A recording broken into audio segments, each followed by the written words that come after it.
Kalau nggak ada nasa manso, maka orang selalu berpikir, pokoknya yang penting ikut Nabi. Nah itu bahayanya kalau Anda tidak tahu detail, jangan-jangan syariat yang kamu ikuti itu syariat yang sudah berstatus mansukhoh, telah dicabut. Dan itu banyak. Makanya kata Sayyidina Ali ketika ada orang ngajar nggak tahu nasa manso, halakta wa ahlakta, kamu rusak dan merusak orang lain. Seperti tadi pernah ada kawin itu satu turunan, yaitu era Nabi Adam. Masa kita sekarang kawin sama satu turunan, kan nggak mungkin, ya kan? Pernah ada membumi hanguskan orang kafir, yaitu syariatnya Nabi Nuh. Itu dihapus oleh syariatnya Nabi Ibrahim dulu, yaitu Nabi Ibrahim menghentikan apa? Faman tabi'ani fa innahu minni wa man asoni fa innaka ghafurur rahim. Ya, kalau orang ikut saya, ya Allah, ya pasti golongan saya. Kalau yang masih maksiat, masih balelo, saya berharap engkau ampuni. Akhirnya banyak orang kafir tobat. Coba era Rasulullah itu semua orang kafir Mekah itu kafir. Nabi belum wafat, itu sudah ada 114.000 mukmin semua. Jadi Nabi menangi mayoritas orang menjadi mukmin dari mayoritas kafir. Yaitu disebut wara'aitan nasa yadkhuluna fi dinillahi afwaj. Andai kan Nabi Muhammad pakai syariatnya Nabi Nuh, bisa enggak mengislamkan orang sebanyak itu? Enggak bisa kan? Maka ini penting mengenali nasa mansuh. Jadi periode cara wong Jawa maksud no tuntas. Robila tadar itu, pasot tuntas itu, menghabisi itu habis di periode Nabi siapa?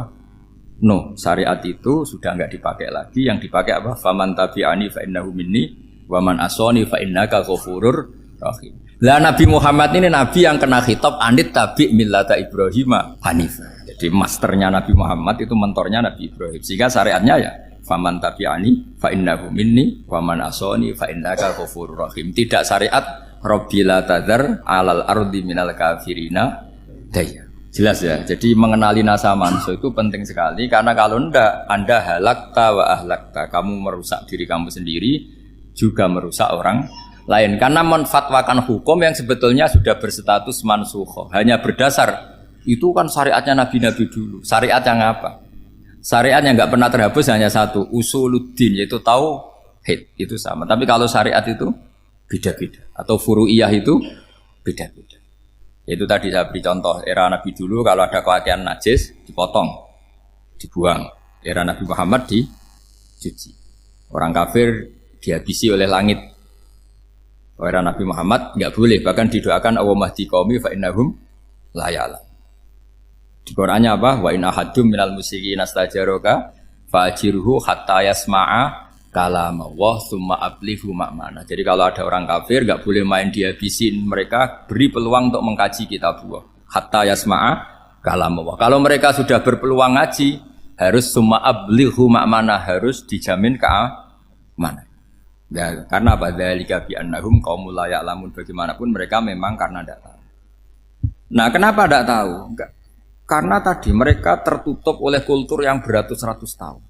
Mbah-mbahnya mereka menyembah batu, menyembah berhala. Ya taunya itu ya Tuhan. Bagaimana Anda bisa menjelaskan sesuatu yang sudah beratus-ratus tahun kan tidak gampang. Maka ada periode dimaklumi. Apa? Kalau era sampean kan, mosok waktu disembah saking gobloknya orang. Kamu lahir kan sudah nyembah Allah, tidak nyembah batu. Bayangkan kalau kamu jadi mereka.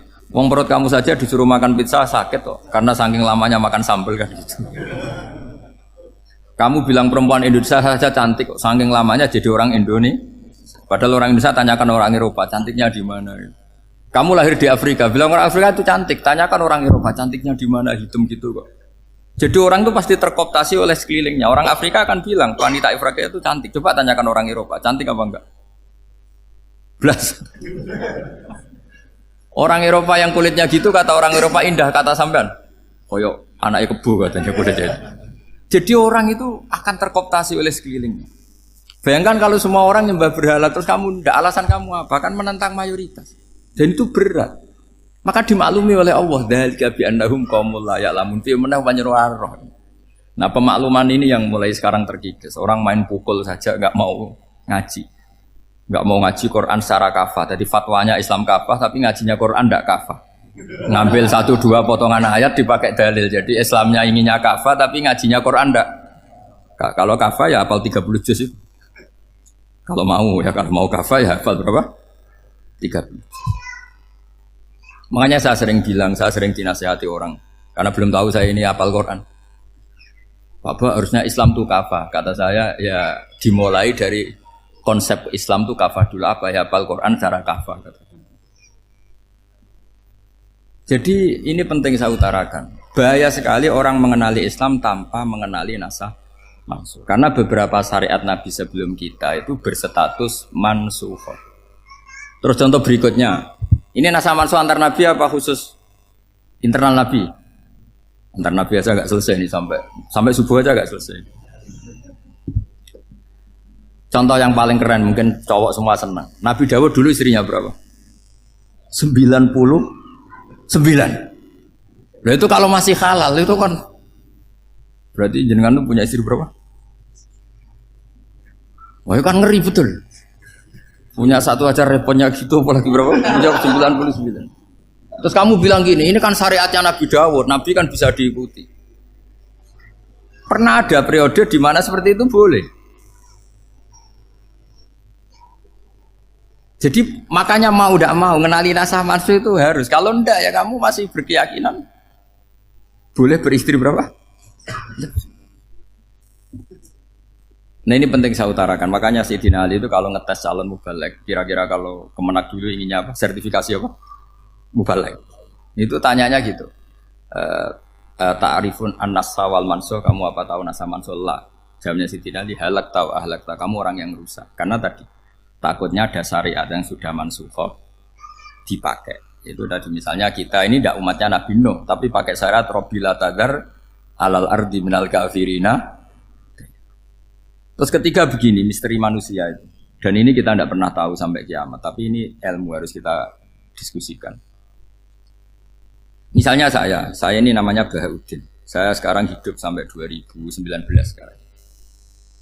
Kan hanya Allah yang tahu berapa turunan saya sampai kiamat dan statusnya kayak apa. Donald Trump juga gitu. Donald Trump itu sekarang kafir, tapi kita tidak pernah tahu nanti turunan keberapa ada yang Muslim. Lah turunan yang calon Muslim ini diletakkan di mana kita tidak tahu. Yang jelas kalau kamu bunuh itu katut itu. Artinya gini, logika membiarkan orang kafir itu ya ada logikanya. Gitu. Logika membunuh karena mereka mau membunuh kita ya ada logika fikihnya, karena kalau kita ada membunuh dibunuh. Makanya semuanya hukum ini terus bergantung al-hukmu yaduru ma'ilatihi wujudan wa'adam. Di sini terus dipertemukan. Makanya semua nabi itu kalau yang namanya membunuh pasti pas perang saja, karena ini kondisi yang memang pilihannya hanya dua, kalau nggak dibunuh ya membunuh.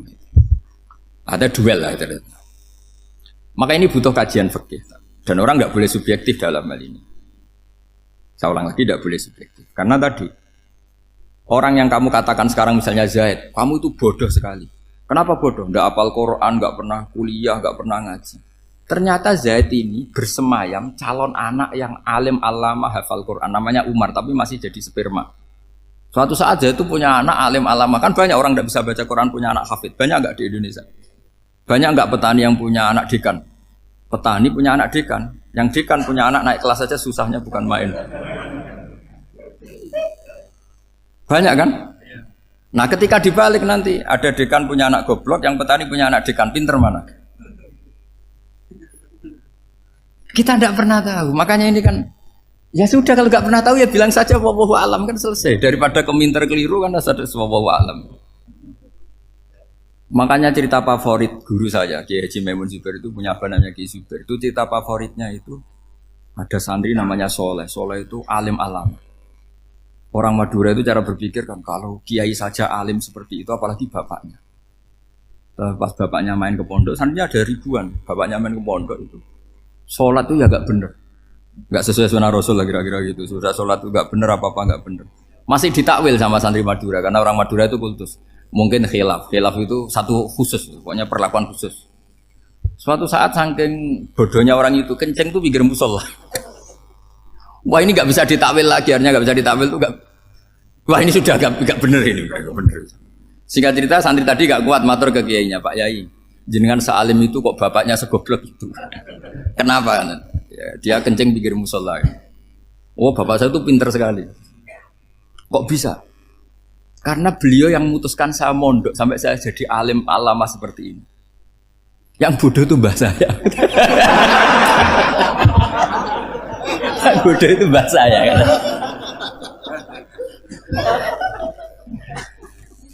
Artinya gini, sekarang misalnya Anda dekan, atau Anda rektor, atau Anda profesor, atau Anda kiai top mubalek kondang.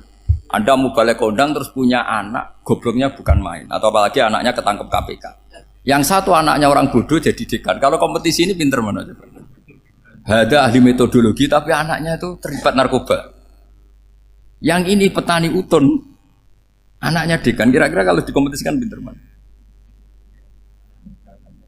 Anaknya pinter petani tadi gitu. Yang ketika petani kamu vonis bodoh gitu. Tapi siapa tahu kalau ini menyimpan calon. Paham ya? Kita tidak pernah tahu. Makanya Quran selalu ngajari di dalam ilmu sosial itu wa in adri la'allahu fitnatul lakum wa mata'un ila. Di dalam ilmu sosial itu kita harus jawab tidak tahu. Karena mungkin. Makanya saya tadi pagi ngaji di direktorat saya bilang, saya pernah diprotes orang, Gus kamu udah jelas 01 atau 02. Ya saya jawab gitu. Manusia itu makhluk yang paling gak jelas gitu.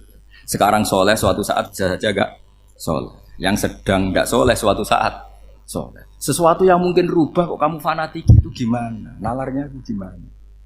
Coba kita tahu dulu Wahsy itu pembunuh Hamzah, akhirnya mati mukmin ya enggak? Padahal orang yang sangat dibenci Rasulullah karena membunuh Sayyid siapa? Hamzah. Sa'labah yang tukang itikaf di masjid akhirnya su'ul Fatimah. Kita tidak pernah. Nah kalau nggak pernah tahu ya tidak usah terlalu fanatik biasa. Kayak jenengan seneng saya itu ya saya tidak tahu sampai kapan ya. Saya seneng sampai kapan ya. Tahu. Kayak suami istri. Pas nikah harmonis bulan madu sampai kapan bertanya. Yang jelas paling awet itu pasangan jelek itu pasti nggak awet. Makanya jadi guyonan. Pasangan itu jangan baik-baik gak awet. Kalau jelek itu awet. Ternyata maksudnya cantik sama ganteng itu suatu saat pasti jadi jelek. Yang jelek sama jelek pasti jelek terus. Makanya jadi guyon aja. Kalau pasangan jelek itu awet katanya. Tapi kalau pasangan baik, ternyata baik wajahnya itu pasti gak awet. Suatu saat pasti jelek. Tapi yang jelek awet. Karena mulai dulu ya jelek sampai itu. Awet jeleknya maksudnya bukan.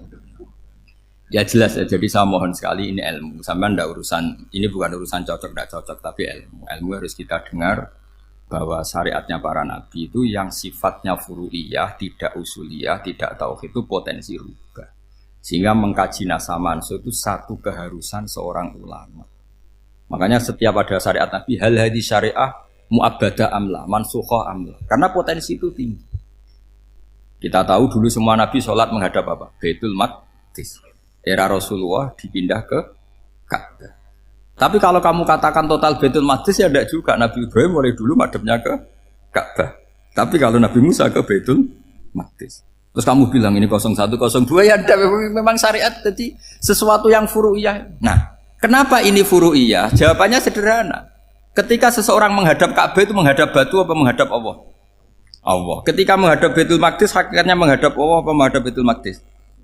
Allah. Maka menghadap Ka'bah itu sebenarnya masalah furu'iyah. Yang masalah usuliyah adalah inni wajjahtu wajhiya lilladzi fataras samawati wal ardh. Yang permanen adalah menghadap Allah Subhanahu wa taala. Cuma secara prosedur syariatnya secara zahir menghadap Ka'bah. Maka potensi rubah karena ternyata itu furu'iyah. Untuk kiblatnya itu furu'iyah. Yang permanen adalah menghadap ke Allah Subhanahu wa taala.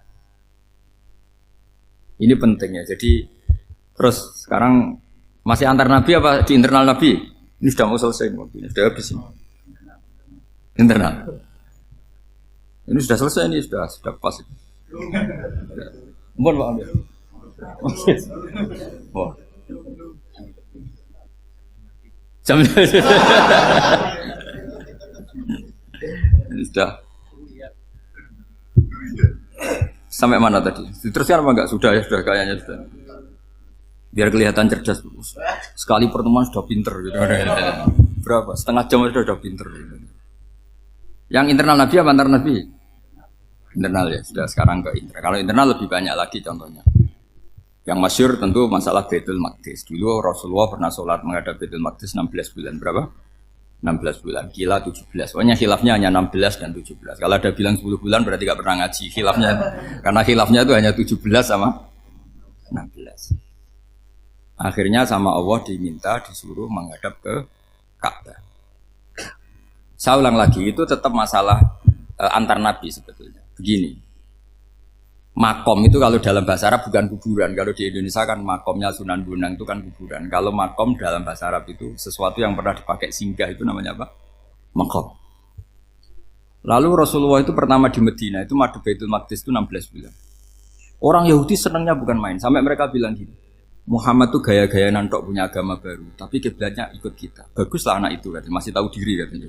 Bagus katanya itu masih tahu diri. Jadi senangnya bukan main orang Yahudi. Karena kiblatnya Muhammad sama dengan mereka. Ya tentu mereka jangkar Muhammad, bukan Sayyidina Muhammad atau Rasul Muhammad karena mereka masih gak iman. Nabi itu ya agak tersiksa karena beliau secara gen turunan Nabi Ibrahim dan kiblatnya Ibrahim itu Ka'bah. Agak tersiksa tapi sami'na wa ata'na tetap madhab ke Baitul Maqdis berapa? 16 bulan. Suatu saat Nabi Muhammad itu disuruh madhab Ka'bah. Ini dengerin. Akhirnya madhab ke Ka'bah. Apa yang terjadi? Orang Yahudi komentar gini, Muhammad itu gimana? Dia di perantauan, rindu sama keluarganya. Terus rindunya itu diaplikasikan jadi perilaku agama. Jadi dia madhab Ka'bah dianggap kangen. Kayak saya kan orang Rembang. Rembang itu apanya Jogja? Timurnya apa? Nggak, Jakarta itu mana Jakarta itu? Barat sana ya? Ibaratnya saya orang Jakarta, terus merantau di Jogja. Dulu kiblatnya itu menghadap ke timur. Terus ketika madhab ke barat kata sampean, wah itu padune kangen apa? Keluarga. Itu kurang ajar orang Yahudi. Jadi orang Yahudi itu memang paling pinter bully. Makanya kalau sampean tukang bully itu ya agak-agak ya enggak. Saya enggak ngomong agak ya pokoknya agak-agak ya. Pinter bully orang Yahudi. Makanya enggak ada orang debat sepinter orang Yahudi. Yang bisa ngalahkan hanya Tuhan itu. Orang Yahudi yang bisa ngalahkan hanya Tuhan. Lalu Sayyidina Ali orang paling terkenal cerdas. Itu kalau sama orang Yahudi itu pusing. Karena ya apa logikanya itu? Saya beri sekian contoh. Ada orang Yahudi tanya gini, Muhammad, kalau kambing mati itu yang bunuh siapa? Ya Allah, mati langsung itu.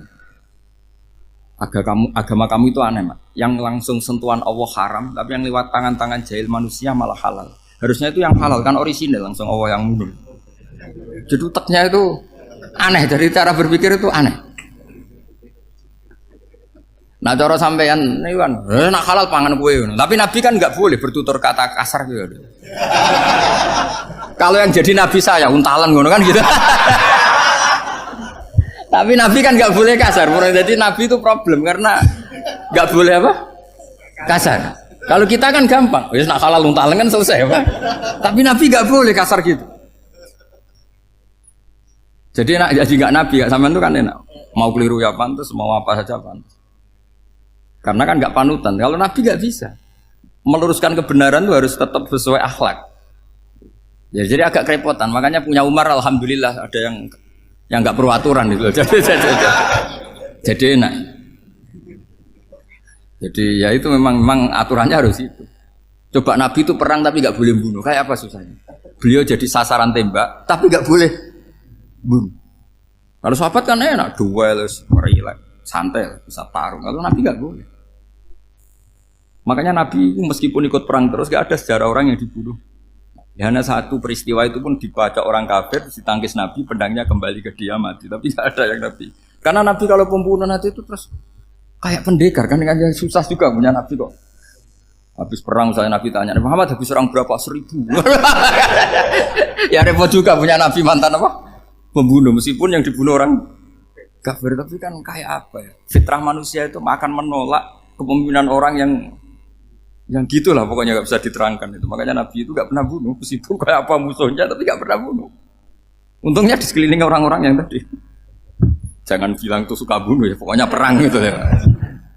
Perang dengan bunuh itu beda loh ya. Kalau perang itu fair apa? Fair. Sampai mana tadi? Nabi Ibrahim ya tadi. Makom tadi saya ulang lagi. Nabi Muhammad menghadap ke Baitul Maqdis itu hanya Allah nuruti. Ini loh Nabi betul. Tahu betul bahwa di antara syariat adalah Baitul Maqdis. Karena semua Nabi pernah berkiblat Baitul Maqdis. Tapi Nabi ketika menghadap ke Ka'bah, Nabi juga dibilangin sama Allah. Ini loh syariat yang benar. Karena Ka'bah juga kiblat sing a'taku. Lebih tua ketimbang Baitul Maqdis. Maka disebut Ka'bah Atiqah. Ilal Baitil Atiq. Kalau Quran bahasakan Ka'bah apa? Wal yatawafu bil Baitil Atik itu tua sekali. Ya sudah. Ketika berstatus tua itu orang Yahudi seneng. Mergo roh kelirune Muhammad. Mereka nantang, Muhammad ayo debat terbuka. Nabi rawuh. Bagaimana Anda bilang Ka'bah itu kiblat tertua? Wong Ka'bah itu pertama yang menghadap sana itu ya kamu. Semua Nabi menghadapnya ke Baitul Maqdis. Terus Nabi Muhammad mulai berargumentasi ilmiah tadi. Enggak, Ka'bah itu kiblatnya Ibrahim. Jadi Ibrahim dulu itu yang mulai dulu kiblatnya itu di Ka'bah. Terus orang itu tanya, buktinya apa? Terus dijawab, fihi ayatum bayinatum maqam Ibrahim. Ternyata di situ ada jejak kakinya Nabi Ibrahim, yaitu batu yang diinjak beliau ketika bangun Ka'bah. Itu argumentasi ilmiah. Lah barang orang Yahudi kehilangan ilmu, itu gobloknya orang Yahudi. Makanya yang bisa mengalahkan Yahudi hanya Allah Subhanahu wa taala. Wong Ibrahim saja golongan kita, pengikut kita. Ibrahim itu pengikut Yahudi. Wah, itu Nabi mulai senyum-senyum, mulai tertawa-tawa. Wah, itu goblok, orang terdidik. Karena itu ibaratnya kayak kamu bilang Soekarno itu pengagum Puan Maharani. Kira-kira seperti itu. Soekarno itu pengikut Puan. Karena Yahuda itu Yahuda bin Yakub bin Ishak bin Ibrahim. Saya ulang lagi ya, nasabnya Yahudi ya Pak. Yahuda bin Yakub bin Ishak bin Ibrahim. Jadi Ibrahim itu mbah keempat dari Yahuda.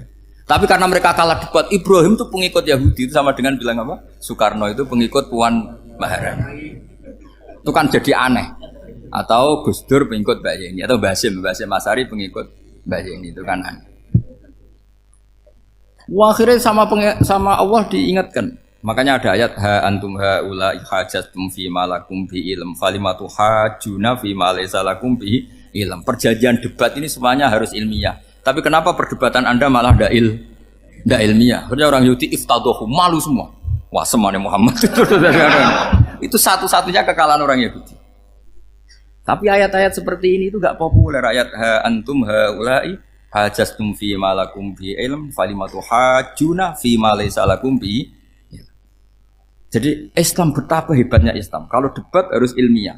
Dan Kanjeng Nabi menantang, ini perjanjian kita debat ini ilmiah. Kenapa sekarang jadi tidak ilmiah? Yaitu kamu mengatakan Ibrahim itu pengikut Yahudi, padahal Ibrahim dengan Yahudi itu dulu Ibrahim. Hanya Yesus kalah, mat. Tapi tetap ra Islam. Tapi nah, makanya terus Ka'bah dibuktikan ketuaannya lewat apa? Fihi ayatum bayinatum maqamu Ibrahim. Itu bukan makom kuburan. Karena makamnya Nabi Ibrahim tetap Hebron, tembuhne Palestina. Kira-kira itu Palestina. Jare Israel yo ning Israel, mbah menang di. Jare ning Israel yo ning Israel, jare Palestina ning. Saya pernah ziarah ke sana di Hebron. Di makamnya Nabi siapa? Ibrahim. Jadi jelas ya. Jadi nasa mansuh itu ketentuan yang dikehendaki Allah Subhanahu wa taala untuk menguji loyalitas manusia, menanggalkan semua akalnya. Makanya saya mohon sekali siapapun yang ngaji saya dimanapun, sekali-kali manusia itu harus menanggalkan akalnya. Sekali Anda pakai akal, maka Anda akan ingkar dengan nasa mansuh. Nasa mansuh itu hukum yang direvisi, yang dibatalkan. Makanya orang Yahudi, lagi-lagi pinternya orang Yahudi, merovokasi orang-orang yang Islamnya belum kuat, diprovokasi gini. Ungzuru ila Muhammadin tahayyara fi din yukhillu yauman wa yuharrimu ukhra.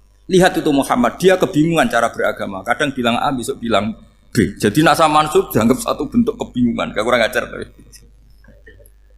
Wah, akhirnya sebagian orang yang murtad. Makanya nasa mansub itu satu peristiwa yang menjadikan banyak orang murtad.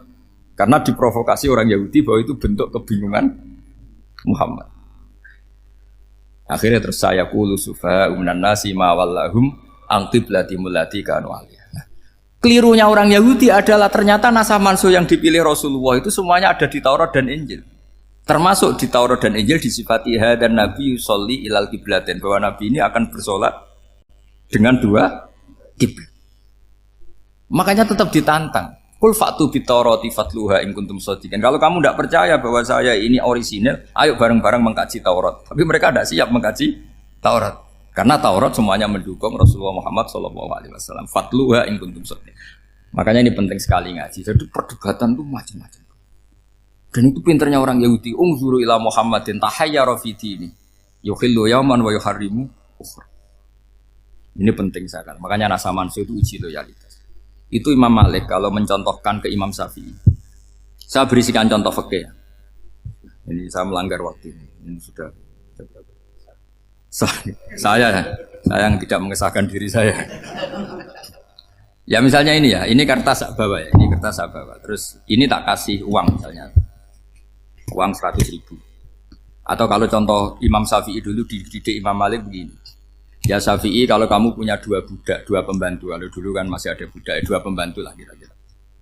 Seneng mana, yang cerdas sama yang goblok? Seneng yang cerdas.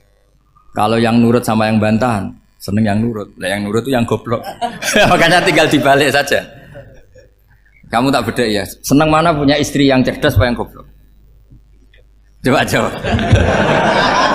Atau ibu-ibu mbak-mbak ini, seneng mana punya suami yang cerdas atau yang goblok? Kalau cerdas gak bisa diakali. Tapi goblok nurut tapi ya kadang di sini-sini kan dengan sini. Nah, itu kan antar manusia. Masalahnya kita menghadapi Allah Subhanahu wa taala yang semua kita pasti bodoh.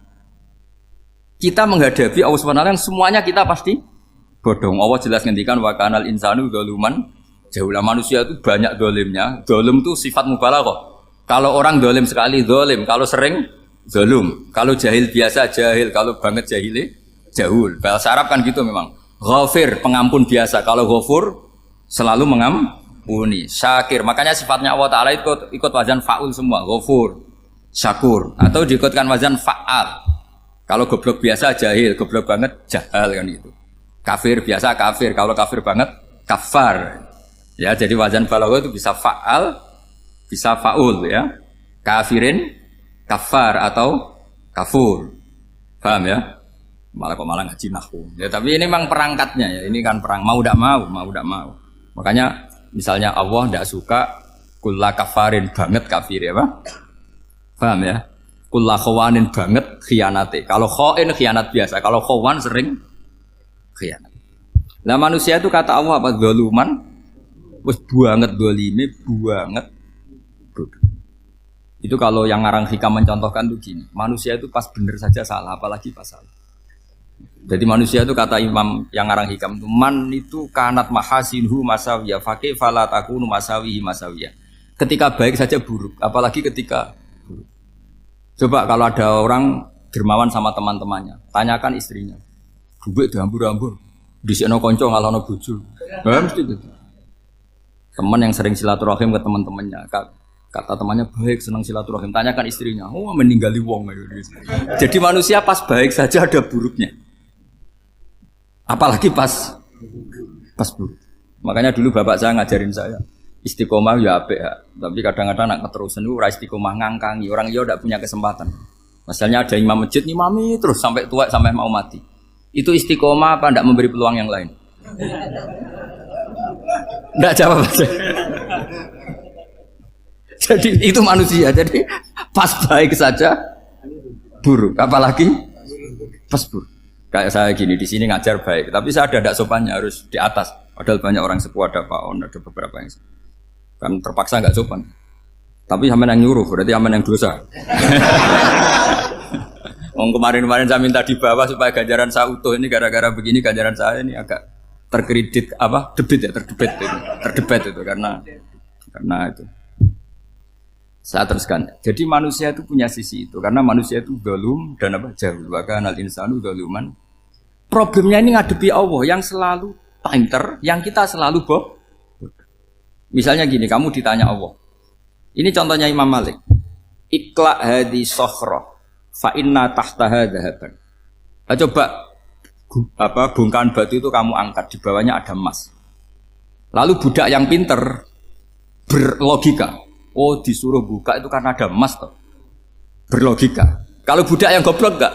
Ya disuruh ya diangkat saja. Ada emas apa enggak karena perintah ya diangkat. Yang satu nurut karena perintah, yang satu nurut karena ada emas, ada sesuatu. Logikanya suatu saat Tuhan tuh hanya bilang gini tok. Ikla hadis sokhroh. Batu itu angkat. Yang nurut yang goblok permanen tadi. Kan langsung angkat. Yang pinter, ini ada apa lagi Gusti kok harus diangkat? Ya gak ada apa-apa, nyuruh saja kata Allah gitu. Wah tidak bisa, sesuatu harus ada alasannya. Itu kira-kira mangkel loh Pak? Oh mangkel. Nah, logikanya manusia seperti itu. Makanya dua murid pinter, di rakyat pinter, presiden ya susah mesti demo. Goblok ya susah sini wong. Ini kan nggak ada pilihan. Memang manusia itu nggak ada pilihan. Nah sekarang masalahnya gini di fikih ini saya kembali lagi ke fikih. Pertanyaannya secara fikih begini. Misalnya iddah. Iddah itu seorang perempuan ditinggal mati suaminya atau ditinggal atau cerai. Itu kan ada namanya apa? Iddah. Iddah itu memastikan apa tujuannya? Memastikan rahim itu steril dari mani atau sperma zaut awal. Supaya nanti kalau dinikah orang lain tidak terjadi ikhtilatul ansab, nasab. Oke, berarti iddah kita beri argumentasi secara ilmiah li baro'ati rohmi. Jadi misalnya Zaid menceraikan istrinya Sri dalam keadaan masih bisa haid. Iddahnya 3 kali masa suci. Wal mutallaqatu yatarabbasna bi anfusina salah satu guru. Lalu karena secara teori medis kalau haid berarti bukti tidak hamil. Apalagi kalau haidnya terulang-ulang sampai 3 kali pasti tidak hamil.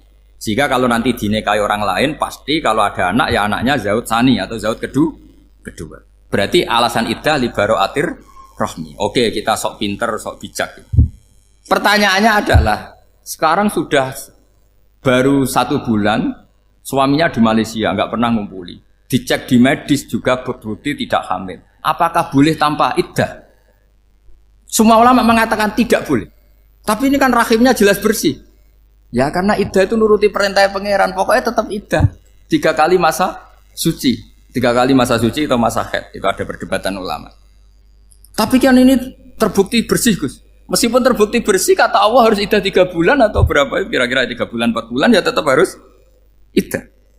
Kowe milih mana? Sok pinter Gusti berhubung ini. Pangeran mbok terangno gitu. Berhubung. Jadi Tuhan apa mbok wari berhubung Gusti ini jelas steril dari sperma zaut awal. Enggak usah iddah Gusti. Sama aja kamu disuruh majikan kamu ikhla hadis sakhra berhubung nggak ada apa-apa, nggak usah ya. Kira-kira mangkel nonda budak yang seperti itu. Mangkel. Maka dibutuhkan kebodohan dalam beragama. Betul itu memang. Makanya Nabi itu unik pernah bilang itu gini. Aksaru ahlil jannah al-bulu. Aki-aki penduduk swarga itu al-bulu wong goblok-goblok. Maksudnya goblok yang jenis ini bukan goblok betulan maksudnya. Maksudnya goblok jenis ini itu ya tetap pinter, tapi pinternya dibuang pura-pura goblok demi samina. Jadi saya misalnya kok pinter dan goblok tadi sekaligus, pinter dan goblok. Ya bah, ikhla hadis sakhra fa inna tahta hadaban. Tak angkat karena saya tahu di bawah ada emas. Tapi di hati saya sajane ya mergo perintah. Suatu saat kok disuruh Allah ikhla hadis sakhra, perintah ya tak angkat ya sudah. Jadi ya pinter ya goblok. Saya tahu namanya perintahnya Allah pasti ada hikmahnya. Hikmahnya iddah adalah li baro'atir rohmi. Tapi hikmahnya jadi kawula adalah nurut perintah Allah, cek tahu alasannya maupun tidak. Lah di sini ada illatul hukmi untuk membangun kecerdasan, tapi ada loyalitas untuk membangun ubudi. Ya, bahwa kita ini kawula roh tetap loyal.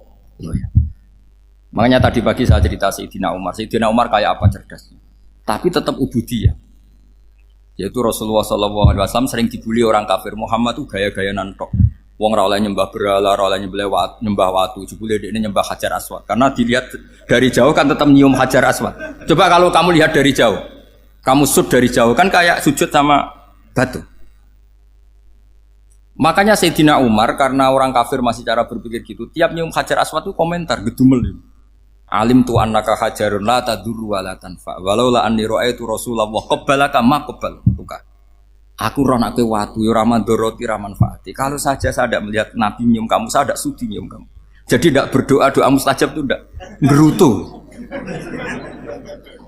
Karena apa? Umar tahu ini masalah secara tauhid. Kalau saya doa di depan Hajar Aswad nanti dikira syirik karena berdoa di depan batu.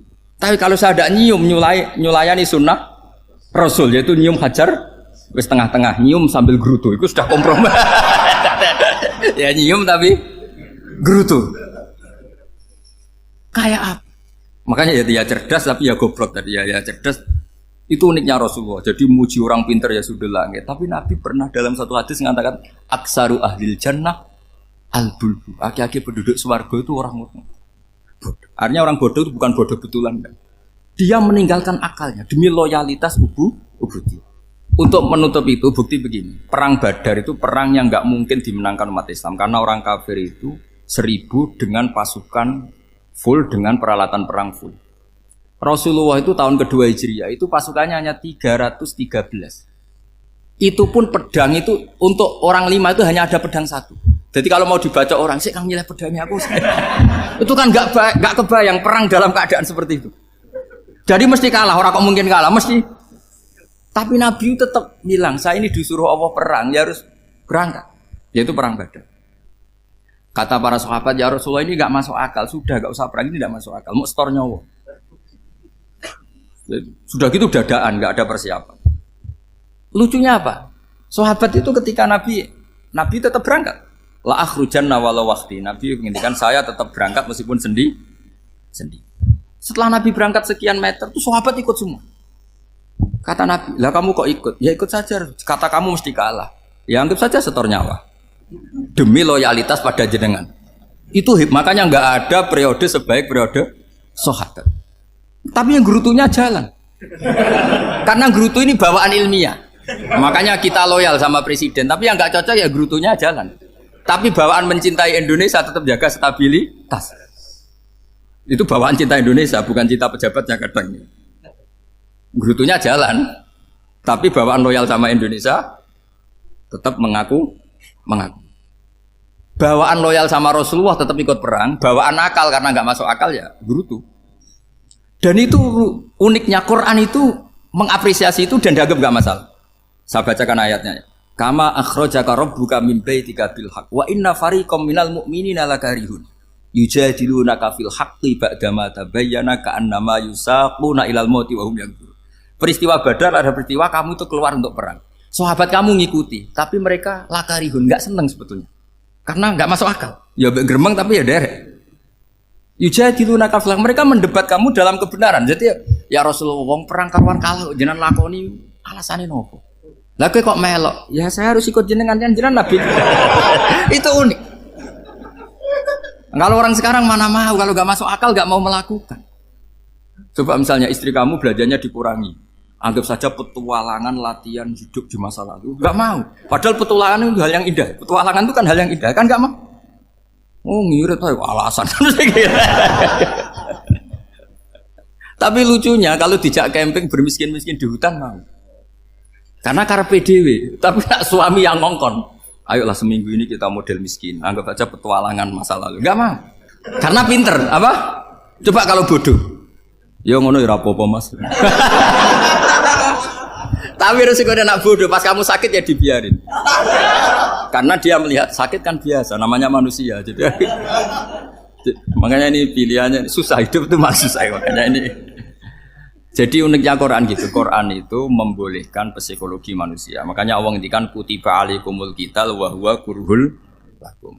Ya saya tahu kamu tidak suka perang. Allah yang ngakui wa huwa kurhul, enggak apa-apa.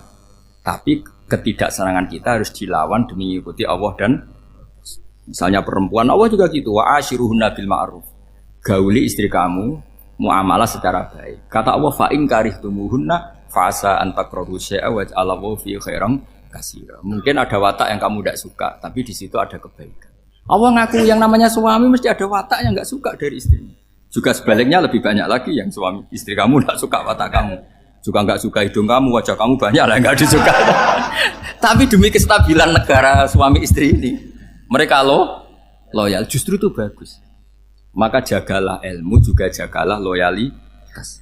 Itu yang perlu saya utarakan. Jadi makanya agama ini dibangun dua. Satu kecerdasan hikmah, yaitu ya al-hukmu ya duru ma'ilati wujudan wa adaman. Tapi juga ada ubudiyah, bahwa agama ini milik Allah. Maka sami'na wa ata'na. Karena begini logikanya, saya ulang lagi masalah batu. Ikla hadis sokhro fa inna tahta adaban. Terus saya angkat, pembantu saya ngangkat. Dia saya gaji atas nama apa? Nurut kan? Atas nama menemukan emas apa atas nama nurut? Nurut, karena emas itu juga penemuan saya, milik saya. Ngangkat batu yang nggak ada emasnya juga atas nama nurut. Jadi rapot yang saya berikan ke pembantu saya itu tentang nurut dan tidak nurut. Saya kan tidak peduli dengan cerdas dan tidak cerdas. Itu kan tidak sesuatu yang menguntungkan saya.